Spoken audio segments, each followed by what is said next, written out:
एक दिन यज्ञ कर रहे हैं? वैसे तो यज्ञ हर दिन, जो बाहर से आए कल्पवास कर रहे हैं उनको हर दिन यज्ञ करना चाहिए, उसका भागीदार बनना चाहिए, कथा हर दिन सुननी चाहिए, संगम में स्नान हर दिन करना चाहिए, रोज जाया करो 4 बजे।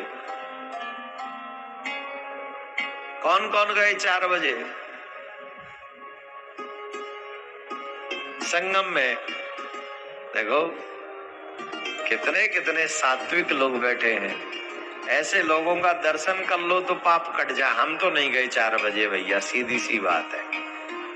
हमको एक डर रहता कहीं ऐसा ना हो हम 4 बजे डुबकी लगाएं और फिर शाम को कथा में खर्र ही खर्र करे गला।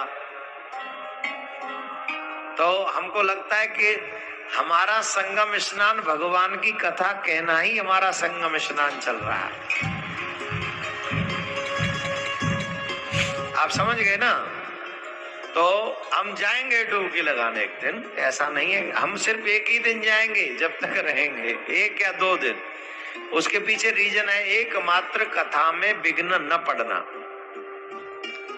हमारा कोठा ठंडो है, ठंडो कोठा है, ठंडो ठंडो कोठा मतलब हम गर्मी तो सह सकते, गर्म सर्दी नहीं सह पाते, है ना।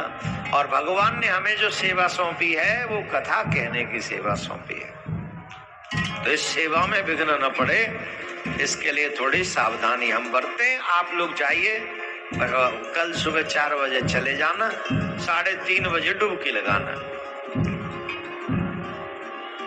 क्यों डर लग रहा है? ठंड लगेगी?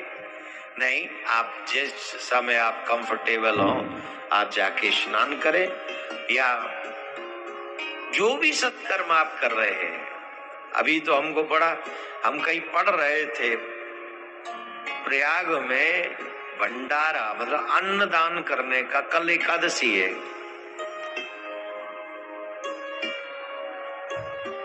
कल ही है ना 25 तारीख, आज 24 हो गए ना। हमने वो डाला है वीडियो, आज लेट पड़ा होगा या आ जाएगा, और बहुत शुभ है, बहुत शुभ है। इसमें तिल का दान बहुत महत्वपूर्ण है, तिल का दान। और जिस जल से आप स्नान करो उस जल में तिल डाल। बाकी पूरी कथा और पूरा उसका जो है महत्व इतने गजब का है। फिर जब उनके विषय में हम पढ़ रहे थे तो फिर हमने अंदाज लगाया कि जिन जिन लोगों ने हमारे साथ मिलकर शिविर, हमारे शांति सेवा चैरिटेबल ट्रस्ट को जो दान दिया भंडारे के लिए, और वो उस धन से ये जो भंडारा चल रहा है, हमने सोचा है इनके भाग्य कहां से बने होंगे। अब वो तो दे दिए ना, यहाँ चल भी रहा है, फिर उनके भाग्य का वर्णन कौन करेगा। ही ना कर सको तो कम से कम एक नमक की थैली ही पहुंचा दो भंडारे के लिए।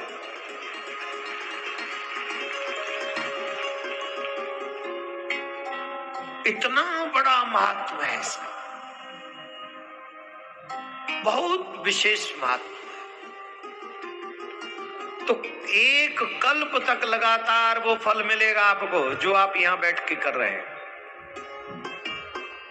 आज का व्यक्ति सहनशील नहीं है, बहुत ज्यादा देर तक एक काम नहीं कर पाता है, धैर्य नहीं है उसका, अधैर्यवान है, उसे जो कुछ चाहिए वो अभी चाहिए। लेकिन धर्म कहता है कि धैर्यवान बनो, शुभ कार्य करो और धैर्यवान होकर उसकी प्रतीक्षा करो।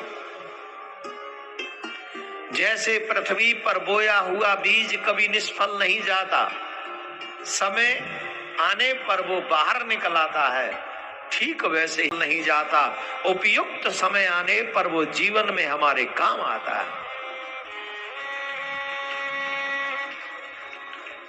तो जितने भी लोग भंडारे के लिए सहयोग किए हैं, मैं तो उनके भाग्य के बारे में सोच रहा था।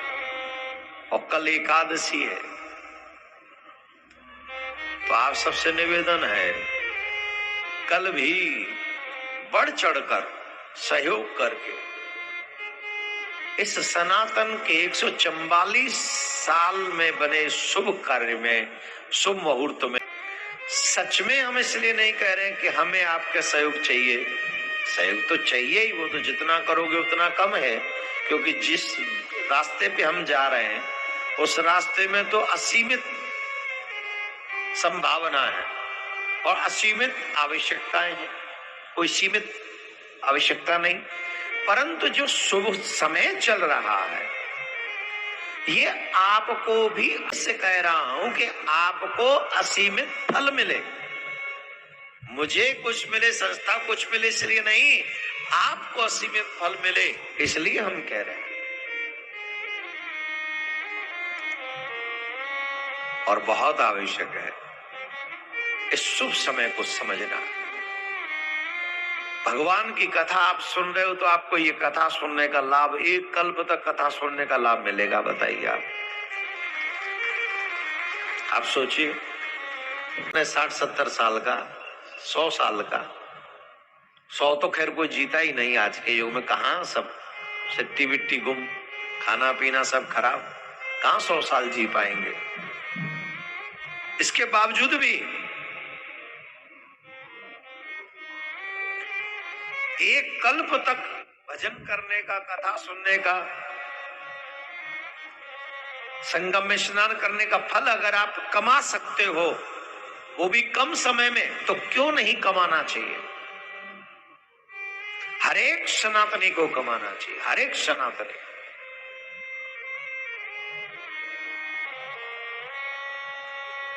उमा कहूं में अनुभव अपना, भजन जगत सब सपना।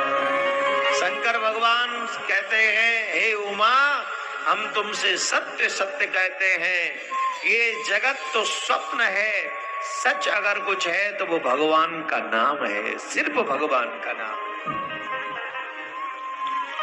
इसलिए नाम जपो, नाम जपो। हमारे पूर्व जन्मों के सुकृतों का फल है कि हम संगम तट पर आए और उस संगम तट पर आकर हम भगवान के इस कार्य में आनंद ले रहे हैं। यहाँ रहना, कथा कितनी बार आप बोलोगे, जब हम बुलवाते राधे राधे बोलना पड़ेगा, कितनी बार बोलते हो आप लोग। एक एक बार नाम जपने का कितना पुण्य है, का एक बार कृष्ण कहने का कितना पुण्य है, एक बार राम कहने का क्या पुण्य है, ये वेद व्यास जी भी पूर्णतः लिख नहीं पाए। रामचरितमानस में तो लिख दिया, राम न सकहि नाम गुण गाई, अपने नाम का